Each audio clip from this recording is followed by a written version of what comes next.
तो हम अभी तक हमने पढ़ा प्योर अलोहा क्या होता है। अब बात करते हैं स्लॉटेड अलोहा की। स्लॉटेड अलोहा, ठीक है भैया, अब बात करते हैं स्लॉटेड अलोहा की। ठीक है भैया, चलो, तो यहां पर क्या हो रहा है, ये बिल्कुल इंप्रूवमेंट करता है। क्या करता है भैया? इंप्रूवमेंट करता है। किसके अंदर? प्योर अलोहा के कुछ कॉन्सेप्ट्स के अंदर इंप्रूवमेंट करता है, या फिर बोला जाए अंत में कि इफिशियंसी के अंदर इंप्रूवमेंट करता है। अभी मेरी इफिशियंसी 18% के लगभग आ रही थी, अब जस्ट इसके डबल आएगी, 36% के आसपास की इफिशियंसी आएगी। कैसे आएगी अभी मैं आपको बताऊंगा, वो कौन कौन से डिफरेंस हैं जो हमने इसके अंदर किए और हमारी इफिशियंसी सीधा डबल हो गई। ठीक है भैया, ये प्रपोज किया गया था 1972 के अंदर, ठीक है, 1972 के अंदर। इसमें हम एक्चुअली करते क्या है, इसके अंदर हम एक्चुअली करते क्या है, हम अपने नंबर ऑफ डिवाइसेस के हिसाब से सबको equal amount of time slots provide कर देते हैं। देखो अभी मैंने क्या किया कि मेरा अगर ए डिवाइस डेटा ट्रांसफर करना चाहता था तो मैंने उसको आगे उसके 10 मिनट और उसके पीछे 10 मिनट, मतलब भैया उसको जितना ट्रांसमिशन टाइम चाहिए उसको उतना आगे ही और उतना पीछे ही दे दिया, जिसके कारण क्या हो रहा है भैया, ये 10 मिनट में किसी और को भी दे सकता था, ये 10 मिनट में किसी और को भी दे सकता था, और बस उसको मुझे इतना बोलने की जरूरत है कि तुम उसके बीच में इंटरप्ट मत करना। देखो मेरी बात समझना, देखो होता क्या है, मान के चलो ये मेरा एक आदमी है, ये मेरा आदमी रिसोर्सेज को यूज करना चाहता है। ठीक है भैया, तो जब ये रिसोर्स को यूज करने आया और इसने बोला कि मेरे आगे कोई नहीं आएगा, मेरे पीछे कोई नहीं आएगा, ठीक है भैया, मैं चुपचाप इसको रिजर्व करूंगा। तो उसने बोला कि 1 घंटा के लिए मुझे ये रिसोर्सेज चाहिए, ये घंटे के लिए मुझे चाहिए, और मेरे पहले भी 1 घंटे के पहले भी मुझे कोई दिख नहीं जाना चाहिए वहां पर। ठीक है भैया, ऐसा बोल दिया। ठीक है भैया, अब इससे क्या होगा, आगे का 1 घंटा पीछे का 1 घंटा दोनों ही खराब हो गया। ठीक है, आगे का 1 घंटा तो चलो वो यूज करने वाला है, मैंने मान लिया। ठीक है भैया, लेकिन पीछे का 1 घंटा क्यों मांग रहे हो तुम यार, पीछे का क्यों मांग रहे हो? ठीक है भैया, तो हम अगर पीछे आने वाले को ये बोल दें कि भाई देखो अगर तुम जा रहे हो तो उसके 1 घंटे में टांग मत अड़ाना। ठीक है भैया, तुम पीछे वाले को बस इतना समझा दो कि तुम जब जाओगे तो उसके 1 घंटे में टांग मत अड़ाना, तो बस सिंपल सी बात है, आगे का घंटा एक उसका तरफ है और दूसरे का पीछे वाले का दूसरा ले लेगा। ठीक है भैया, तो यहां पर क्या होगा, रिसोर्सेज थोड़े से मैनेज हो जाएंगे, टाइम थोड़ा सा मैनेज हो जाएगा। तो बेसिकली यहां पर मेरा वल्नरेबल टाइम जो अगर पहले हुआ करता था वो 2 इंटू ट्रांसमिशन टाइम होता था, तो यहां से 2 गायब हो जाएगा, जो कि मैं भी आपको बताने वाला हूं। ठीक है भैया, जैसे ही यहां से ये 2 गायब होगा मेरी एफिशिएंसी डायरेक्ट डबल हो जाएगी। ठीक है भैया, क्योंकि इसी 2 की वजह से वो हाफ भी हो रही थी। ठीक है भैया, इसी 2 की वजह से ये हाफ हो रही थी, इसलिए मैं उसको डबल कर दूंगा। ठीक है भैया, चलो, तो हम क्या करते हैं, हम डिवाइड कर देते हैं हर एक डिवाइसेस को उसके अकॉर्डिंग एक टाइम स्लॉट के हिसाब से। ठीक है भैया, क्या इतनी बात समझ में आई? ठीक है भैया, और वहां पर हमारा जो डिवाइस है वो हमेशा बिगिनिंग उस टाइम स्लॉट पे ही चालू करेगा। मतलब इसका क्या है, इसका मतलब यह है कि मान लो ये मेरे लैन कनेक्शन है, इस लैन कनेक्शन का एक डिवाइस है ए, एक डिवाइस है बी और एक डिवाइस है सी। ठीक है, ये मैंने बोला ये है। मान लो मैं अगर टाइम डायग्राम उसके सामने बनाता हूं तो मैंने बोला कि ये एक टाइम है। ठीक है भैया, यहां से सब चीजें चालू होंगी, तो यहां पर सबसे पहले ए भाई साहब चालू करेंगे और ए का और यहां पर देखो हो सकता है इसका ट्रांसमिशन टाइम अलग हो, इसके पास ट्रांसमिशन टाइम अलग हो सकता है इसके पास ट्रांसमिशन टाइम अलग हो, डिपेंड करता है उसके पास डेटा कितना है, अलोहा हमारा सिर्फ और सिर्फ ट्रांसमिशन टाइम के ऊपर ही डिपेंड करता है कि हमारे डिवाइस को कितना टाइम लगेगा मीडियम पे डेटा को चढ़ाने में। ठीक है भैया, प्रोपगेशन टाइम को हम काउंट नहीं करते। ठीक है भैया, यहां पर इसने बोला कि मेरे पास 10 अमाउंट ऑफ डेटा है, इसने भी बोला मेरे पास 10 अमाउंट ऑफ डेटा है, इसने भी बोला मेरे पास 10 अमाउंट ऑफ डेटा। ठीक है भैया, 10 अमाउंट ऑफ डेटा को ट्रांसमिट करने के लिए मान लो मैंने 10 मिनट बोले। ठीक है भैया, ये भी बोलेगा मेरे पास 10 मिनट है, ये भी बोलेगा मेरे पास 10 मिनट है, तो मैं 10 मिनट का एक स्लॉट सबको असाइन कर दूंगा, 10 मिनट का एक स्लॉट सबको असाइन कर दूंगा। ठीक है भैया, अब देखो हो सकता है इसके पास कम डेटा हो, इसके पास ज्यादा हो, इसके पास कम हो, इसके पास ज्यादा हो, हम उसको अकाउंट में ले ही नहीं रहे, वरना ये चीज थोड़ी सी और कॉम्प्लेक्स हो जाएगी। हमने बोला सबके पास इक्वल अमाउंट ऑफ डेटा है, सबके पास इक्वल अमाउंट ऑफ टाइम होना चाहिए। क्या इतनी बात समझ में आई? ठीक है भैया, सबके पास इक्वल अमाउंट ऑफ टाइम है, तो हम लोगों ने सबको यही बोला कि तुम अपनी औकात में रहना और हमेशा अपनी बिगिनिंग जब तुम्हारा नंबर आए तब तुम चालू हो जाना, मतलब हो जाना। क्या इतनी बात समझ में आई? देखो भैया, ए को बोला गया कि भैया तुम एक काम करना, तुम 10 बजे चालू करना। ठीक है भैया, ए को बोला गया तुम 10 बजे चालू करना, और बी को बोला गया तुम 10:10 पर चालू करना। ठीक है भैया, 10:10 पर चालू करना। ठीक है भैया, और सी को बोला कि तुम 10:20 पर चालू करना, ये सी को बोला गया। ठीक है भैया, तो हुआ क्या, ना तो ए ने पीछे के टाइम की डिमांड करी, ना तो बी ने पीछे के टाइम की डिमांड करी। क्या इतनी बात समझ में आई? और यहां पर क्या हुआ, हमारा टाइम भी बच गया, क्योंकि पहले क्या होता था, अगर ए को हमारा डेटा चाहिए होता था, अगर देखो सिंपल सी बात समझो, अगर मैं वल्नरेबल प्योर स्लॉटेड अलोहा या प्योर अलोहा यूज करता तो होता क्या, ठीक है भैया, मैंने बोला अगर मान लो मेरे पास 3 लोग हैं, ये है मेरा ए, ठीक है भैया, तो ए ने बोला कि मुझे पीछे के 10 मिनट चाहिए और आगे के 10 मिनट चाहिए, ठीक है भैया, ठीक है। बी ने बोला कि मुझे पीछे के 10 मिनट चाहिए और आगे के 10 मिनट चाहिए, ठीक है भैया, ये बोला। तो सिंपल सी बात समझो, अगर मैं सिर्फ ए और बी की बात करूंगा, तो टोटल टाइम देखो कितना सारा लग रहा है मेरे को, ठीक है भैया, 10, 1, 2, 3, 4, लगभग 40 मिनट के आसपास का टाइम लग रहा है मुझे, ठीक है भैया। क्यों लग रहा है? क्योंकि इन दोनों के चोचले हैं कि उनको एक एक्स्ट्रा 10 मिनट चाहिए आगे और पीछे का। लेकिन अगर मैं स्लॉटेड अलोहा की बात करूंगा तो मैंने बोला कि यहां पर मेरा 30 मिनट के अंदर ही काम हो जाएगा, ठीक है भैया। 30 मिनट भी क्या को लगभग आधे में ही काम हो जाएगा। क्यों? क्योंकि मैं ए और बी की बात कर रहा हूं ना, ये है ए, ये है बी, ठीक है भैया। इसने बोला इसको 10 मिनट दे दो, इसने बोला इसको 10 मिनट दे दो, बस खत्म बात, 20 मिनट में काम हो गया। तो क्या आपको लग रहा है जैसे ही टाइम आधा होगा क्या एफिशिएंसी डबल नहीं हो जाएगी? ठीक है भैया, तो हमको समझ में आया कि जैसे ही टाइम आधा हुआ हमारी एफिशिएंसी सीधा की सीधा डबल हो जाएगी। ये बात तो अभी हमने आपको थ्योरेटिकली बताई है, मैथमेटिकली बता दूंगा, ठीक है भैया। चलो, तो यहां पर मैंने बोला कि हमारा डिवाइस जो है वो सिर्फ और सिर्फ बिगिनिंग पर ही चालू करेगा, चाहे वो कोई भी हो, ठीक है भैया, चाहे वो कोई भी हो। एक्चुअली यहां पर तो मैंने अलॉट कर दिया कि तुम आओगे इस नंबर पे। यहां पर अलोकेशन इस तरीके से नहीं होता, हम ये बताते नहीं है कि तुम किस नंबर पे आओगे, बस ये बोल देते हैं कि जब भी आना पहले पे आना, जब भी आना उस टाइम स्लॉट की स्टार्टिंग में आना, ये भी नहीं कि बीच में कूद पड़े, ठीक है भैया। अब यहां पर चाहे तो पहले बी आ जाए, ठीक है, और चाहे तो पहले ए आ जाए, अभी भी ये चीज रैंडमली ही हो रही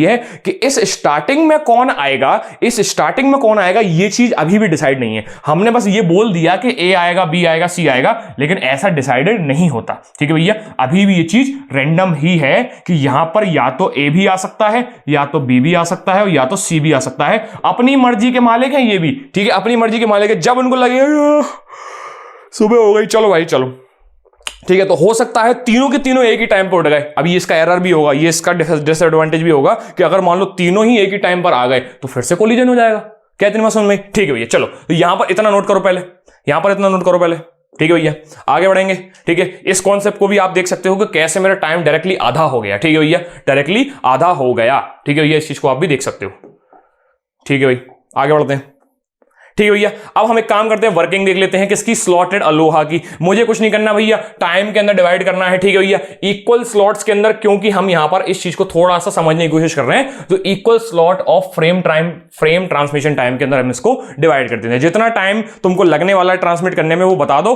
और हम सबको कॉन्स्टेंट मान लेते हैं, सबको एक जैसा मान लेते हैं, ठीक है भैया। चलो, हर एक डिवाइसेज अगर मान लो मैं आइडियली ये बोलूं कि यहां पर ए चालू करेगा, यहां पर बी चालू करेगा, यहां पर सी चालू करेगा, तो हर एक डिवाइसेज पिछले वाले का डेटा कंप्लीट होने का वेट करेगा। क्या इतनी बात समझ में आई? ठीक है भैया, चलो, ठीक है भैया। अगर दो devices if two devices transmit in a different slot, अगर सब लोग अपने अपने स्लॉट्स पे काम करते हैं, तो कोई कोलिजन नहीं होगा। क्या इतनी बात समझ में आई? लेकिन किंतु परंतु, ठीक है भैया, अगर सब लोगों ने यही सोचा कि मैं तो 10 बजे ही चालू करूंगा, क्यों? क्योंकि अभी भी शेड्यूलिंग तो नहीं करी ना कि ए पहले आएगा, फिर बी बाद में आएगा, फिर सी बाद में आएगा। अभी अब तक हमने शेड्यूलिंग नहीं करी, तो तीनों भी तो यही सोच सकते हैं कि मैं 10 बजे आऊंगा। जैसे ही तीनों ने ये सोचा कि मैं 10 बजे आऊंगा, कोलिजन होगा ही होगा, कंफर्म है। क्या भैया? कंफर्म, ठीक है भैया। अगर ए ने बोला, बी ने बोला और सी ने बोला कि मैं 10 बजे आऊंगा, तो भैया ये जो 10 मिनट का स्लॉट है, इसके ऊपर दे धड़ाम कोलिजन होंगे। क्यों? क्योंकि इनने भी डेटा छोड़ दिया, इनने भी डेटा छोड़ दिया, तो तीनों के डेटा ऐसे कोलिजन मारेंगे कि एकदम गुलाटी मार के गिरेंगे। क्या इतनी बात समझ में आई? ठीक है भैया।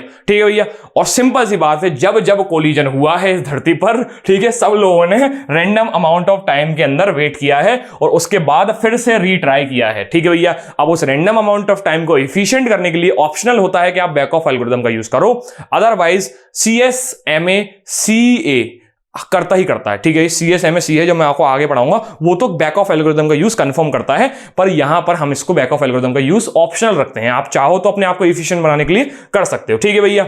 चलो, ये भी देखा आपने कि कैसे हम लोग इसको ठीक है भैया, इसकी वर्किंग देख ली। ठीक है भैया, अब मैं इसको मिटा नहीं रहा हूं क्योंकि आपको बेसिकली ये चीज देखना पड़ेगी कि हम लोग अगर अलग अलग बोल रहे हैं तो ठीक है, बढ़िया टाइम हो जाएगा, बढ़िया काम हो जाएगा, लेकिन अगर एक साथ सब कूद पड़े तो मुंह के बल गिरेंगे। ठीक है भैया, चलो चाहूं तो ऊपर वाली लाइंस मिटा दूं, ये बस ये डायग्राम नहीं मिटा रहा हूं। ठीक है भैया, यहां पर ऊपर वाली लाइंस मिटा देता हूं, इसको नोट कर लोगे क्या? इसको नोट कर लो। ठीक है भाई, नोट किया, शाबाश। ठीक है भाई, बहुत बढ़िया। अब बात करते हैं इसके वल्नरेबल टाइम की, इसकी बात करते हैं इसके वल्नरेबल टाइम की। मैंने क्या बोला? मैंने बोला कि हम लोग अपने सबको एक टाइम स्लॉट दे देंगे, हम लोग सबके एक एक टाइम स्लॉट दे देंगे। ठीक है भैया, अगर मान लो मैं इस ए की बात करूं, और अगर मैं केवल प्योर अलोहा बोलता था तो वल्नरेबल टाइम मेरा कितना होता था? 2 इंटू ट्रांसमिशन टाइम होता था। ठीक है भैया, 2 इंटू ट्रांसमिशन टाइम होता था। मेरा ए बोलता था कि मेरे पहले और मेरे बाद में मेरे ट्रांसमिशन टाइम के बीच में कोई नहीं आना चाहिए। ठीक है भैया, इसके कारण से क्या हो रहा था? इसके कारण से इफिशियंसी सीधे सीधे हाफ हो जा रही थी। ठीक है भैया, इफिशियंसी सीधे सीधे हाफ हो जा रही थी। ठीक है भैया, ये चीज समझ में आ गई। वल्नरेबल टाइम का सिंपल सा मतलब होता है वो नाजुक समय जब ए ट्रांसमिट कर रहा है, वो नाजुक समय की मैं बात कर रहा हूं। ठीक है भैया, लेकिन इस केस में मैंने सबको जब टाइम स्लॉट दे ही दिया है उसके ट्रांसमिशन टाइम के बराबर। ठीक है भैया, तो इस केस में वल्नरेबल टाइम कितना होता है? ट्रांसमिशन टाइम के बराबर हो जाता है। इसका मतलब भैया ए के लिए वल्नरेबल टाइम कितना होगा? ए के लिए वल्नरेबल टाइम होगा उसके ट्रांसमिशन टाइम के बराबर। ठीक है भैया, बी के लिए वल्नरेबल टाइम कब होगा? उसके ट्रांसमिशन टाइम के बराबर। ठीक है भैया, सी के लिए वल्नरेबल टाइम कब होगा? उसके ट्रांसमिशन टाइम के बराबर। वल्नरेबल का मतलब थोड़ा नाजुक। ठीक है भैया, क्या तुम्हें समझ में? ठीक है, ये नाजुक तो नहीं होता, हालांकि वल्नरेबल का मतलब ये मान के चलो कि नाजुक समय की बात कर रहा हूं। ठीक है भाई, चलो इस नाजुक समय जहां पर मुझे डेटा ट्रांसफर करवाना है। ठीक है भैया, चलो जब मेरा ट्रांसमिशन टाइम कितना है? 1 है, मतलब मेरा ट्रांसमिशन टाइम के अंदर ये चीज 1 है, जो 1 आ रही है ना, यहाँ 2 तो ना आ रहा है, यहाँ पहले 2 आ रहा था, अब यहाँ 1 आ रहा है। तो इस केस में हमारी इफिशिएंसी का जो फंक्शन होता है जिसको ईटा बोला जाता है, इस फंक्शन की वैल्यू हो जाती है g into e to the power minus g. क्या होती है भैया? e into e to the power minus g. और मैंने बोला था कि यहां पर जो 2 आया था वो 2 आया ही था ट्रांसमिशन टाइम की वजह से। ठीक है भैया, वो आया ही था इस वल्नरेबल टाइम की वजह से। ठीक है भैया, तो यहां पर वो वल्नरेबल टाइम है ही नहीं। वल्नरेबल टाइम कितना है मेरा? 1 इंटू ट्रांसमिशन टाइम। तो यहां पर कितनी वैल्यू आई? 1 आई। क्या इतनी बात समझ में आई? ठीक है भैया, चलो ठीक है भैया, मैं चाहता हूं ये निकालना कि मेरी मैक्स एफिशिएंसी कितनी होगी, मेरी मैक्सिमम एफिशिएंसी कितनी होगी, मुझे ये निकालना है। तो मैंने आपको बोला था अगर मेरे को मैक्सिमम एफिशिएंसी निकालनी है तो मुझे इसको डिफरेंशिएट करना पड़ेगा। ठीक है भैया, तो डिफरेंशिएट करते हैं हम लोग, क्या करते हैं भैया? डिफरेंशिएट करते हैं इस ईटा को। तो मैं बोल दूंगा क्या? मैं बोल दूंगा g into e to the power minus g को मुझे डिफरेंशिएट करना है। तो मैं यहां पर मल्टीप्लिकेशन वाला फॉर्मूला लगाता हूं। ठीक है भैया, मैं g को कांस्टेंट मान के इसको कर देता हूं, तो g तो कांस्टेंट हो गया, इसकी वैल्यू कितनी होगी? Minus e to the power minus g हो जाएगी। ठीक है भैया, चलो उसके बाद प्लस कर देता हूं, तो मैं अब सेकंड वाले को कांस्टेंट मान के और पहले वाले को डिफरेंशिएट कर देता हूं, तो ये कितना हो जाएगा? E to the power minus g into 1 हो जाएगा। ठीक है भैया, इसका आंसर कितना आएगा? इसमें से मैं अगर ई to the power minus g को कॉमन निकालूंगा तो यहां पर -1, यहां पर क्या बचेगा? माइनस जी प्लस 1 बचेगा। क्या बचेगा भैया? माइनस जी प्लस 1। ठीक है भैया, अब ई टू दी पावर माइनस जी 0 नहीं हो सकता, क्यों? क्योंकि ये एक एक्सपोनेंशियल फंक्शन है। ठीक है भैया, एक्सपोनेंशियल फंक्शन है, इसलिए ये 0 नहीं होगा। ठीक है भैया, ये इस तरह का ग्राफ होता है इसका, इसी वजह से ये 0 नहीं होगा। 0 क्या होगा? 0 ये होगा। ठीक है भैया, 0 के इक्वल क्या होगा? माइनस जी प्लस 1 0 के इक्वल होगा, और जी की वैल्यू कितनी हो जाएगी? 1।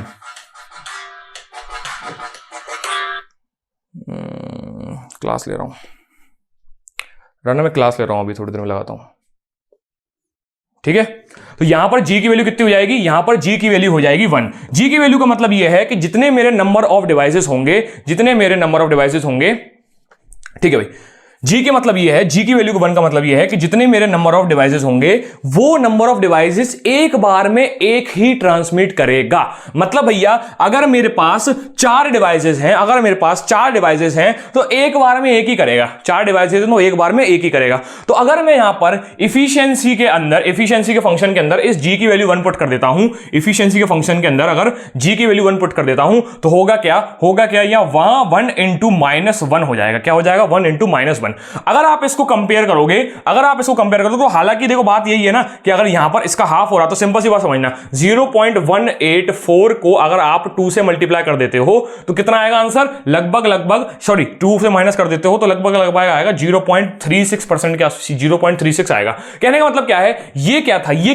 ये था मेरा प्योर, ये मेरा स्लॉटेड अलोहा के केस में, और जो मेरी मैक्सिमम ये मेरी इफिशियंसी की वैल्यू आई थी अलोहा के फॉर्म में वो थी e टू द पावर -1/2। तो यहां यहां आप बिल्कुल ध्यान से देख सकते हो इन दोनों में फर्क यह है कि ये जस्ट इसका डबल है, ठीक है भैया, ये जस्ट इसका डबल है, तो इसका मतलब यह है कि मेरी इफिशियंसी वो लगभग 36% के आसपास हो जाएगी, 36% के आसपास हो जाएगी। तो सिंपल सी बात है, अगर मैं अलोहा वर्सेस स्लॉटेड अलोहा की बात करूं तो यहां पर मेरी इफिशियंसी कितनी है 18% की, और यहां पर मेरी इफिशियंसी कितनी है 36% की। ये बस वही हुआ है कि मेरा वल्नरेबल टाइम जो है वो उस केस में क्या था 2 इंटू ट्रांसमिशन टाइम, लेकिन यहां पर क्यों हुआ है, क्योंकि ये मेरा टाइम था ट्रांसमिशन टाइम के अलावा, ट्रांसमिशन टाइम अकेला, ठीक है भैया। चलो इसलिए क्या हुआ है, मेरा यहां पर इफिशियंसी सीधा डबल हो चुकी है। इसका मतलब यह है, इसका मतलब सिंपल सी बात है, इसका मतलब यही है कि मैंने बोला अगर मेरे बैंडविड्थ में अगर 100 केबी डेटा जा सकता था, अगर मेरे बैंडविड्थ में 100 केबी डेटा जा सकता था, तो अब बिना कोलिजन के केवल 36 डेटा ऐसा है जो बिना कोलिजन के ट्रैवल कर जाएगा, बाकी का डेटा सारा ध्वस्त हो जाएगा कोलिजन होकर। कोलिजन अब भी होगा, मैं बोलता हूं बार बार, कोलिजन अब भी होगा, बस ये एफिशिएंसी है कि कितना परसेंट कोलिजन नहीं होगा। क्या इतनी बात आपको समझ में आई? इसका मतलब अगर एक बार में एक ही अगर डिवाइस डेटा ट्रांसफर करेगा तो 36% की एफिशिएंसी आ जाएगी। यह बात इसका कहने का मतलब है, तात्पर्य है, ठीक है भैया। इसको नोट कर सकते हो, इसको आप नोट कर सकते हो, ठीक है भैया। नोट किया, शाबाश, इसको नोट किया, बहुत बढ़िया, ठीक है भैया, ठीक है भैया। चलो यहां पर मैं थ्योरी की बात कर दूं, यहां पर मैं आपको थ्योरी की बात कर दूं तो वल्नरेबल टाइम क्या होता है भैया, मेरा 1 इंटू ट्रांसमिशन टाइम, ठीक है भैया, ठीक है भैया। ये क्या होता है, बिल्कुल हाफ हो जाता है प्योर अलोहा के केस में, ठीक है भैया। प्योर अलोहा से कंपेयर करूं, इसका हाफ है, ठीक है भैया, ठीक है। कोलिजन कब होगा, कोलिजन सिर्फ तब होगा जब एग्जैक्टली उसी टाइम पर सब लोगों ने ये सोचा कि मैं भी डेटा ट्रांसफर कर लेता हूं। मैंने क्या बोला, कोलिजन केवल तब होगा जब यहां पर भी ए बोले, यहां पर भी बी बोले, यहां पर भी सी बोले, तीनों लोग मुंह उठा के अगर सेम टाइम पे आएंगे तो कोलिजन 100% होगा, ठीक है भैया। क्या इतनी बात समझ में आई? तो अगर मैं ये चाहता हूं कि मेरे एक बार में एक ही ट्रांसमिशन हो, एक स्लॉट में एक ही बंदा आए तो जी की वैल्यू होगी कितनी, 1 होगी, ठीक है भैया। एक बार में एक ही बंदा आया तो जी की वैल्यू कितनी होगी, 1 होगी, ठीक है भैया। और अगर जी की वैल्यू 1 होती है तो मेरी मैक्सिमम एफिशिएंसी 36.8% के आसपास हो जाएगी। पहले कितनी थी, पहले थी लगभग 18.4%, इसका डबल कर दो तो 36.8% आ जाएगा। क्या इतनी बात आपको समझ में आई? ठीक है भैया। और यहां पर मेरे ये ईटा की वैल्यू होती है, ठीक है भैया। क्या इतनी बात समझ में आई? इसको नोट किया गया, इसको नोट किया गया, इसको नोट किया गया, इसको नोट किया गया, ठीक है भैया। चलो तो एक क्विक कंपैरिजन करते हैं बीच में। मैंने बोला भैया यहां क्या हम टाइम स्लॉट में किसको डालते हैं, हम प्योर अलोहा को टाइम स्लॉट में नहीं डालते हैं, यहां पर स्लॉटेड अलोहा को टाइम स्लॉट में डालते हैं। इसका नाम ही स्लॉटेड है तो आप ये समझ सकते हो, इसको हम स्लॉट्स के अंदर डालेंगे, ठीक है भैया। उस स्लॉट के अंदर, ठीक है भैया, व्हेन टू सेंड, कब डेटा सेंड करना है, कभी भी सेंड कर दो, कोई दिक्कत नहीं है, ठीक है भैया। पर यहां पर क्या कंपलसरी होता है कि आप उसकी स्टार्टिंग में ही, उस स्लॉट की स्टार्टिंग में ही डेटा ट्रांसफर कर दो, ठीक है भैया।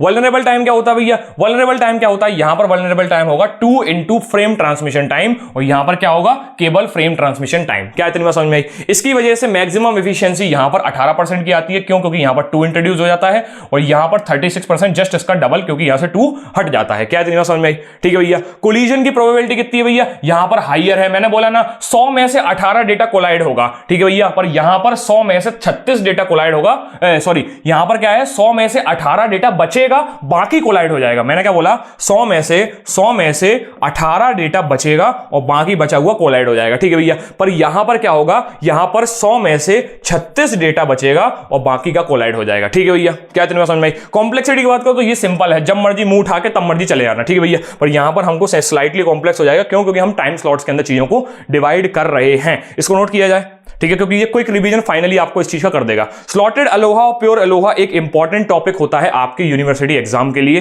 तो इसको मैंने इसलिए थोड़ा टाइम देके और अच्छे से पढ़ाया है, ठीक है भैया। मिलते हैं नेक्स्ट लेक्चर के अंदर, जहां पर हम आपको लैन केबल के अंदर, देखो यहां पर मैंने आपको जो बताया ना, ये पुरानी टेक्नोलॉजी थी, ये पुरानी बाबा आदम जमाने की, बाबा आदम तो खैर नहीं, जब हवाई के अंदर हम लोग इस तरीके से काम करते थे कम्युनिकेशन के अंदर, ठीक है भैया, प्योर अलोहा और स्लॉटेड अलोहा का यूज करके, तब की टेक्नोलॉजी है, ठीक है भैया। मैंने बोला था ना, वहां पहली वर्ड में लिखा था कि slotted Aloha pure Aloha old part पे है पर इंपॉर्टेंट है, ओल्ड पार्ट है पर इंपॉर्टेंट है, ठीक है भैया।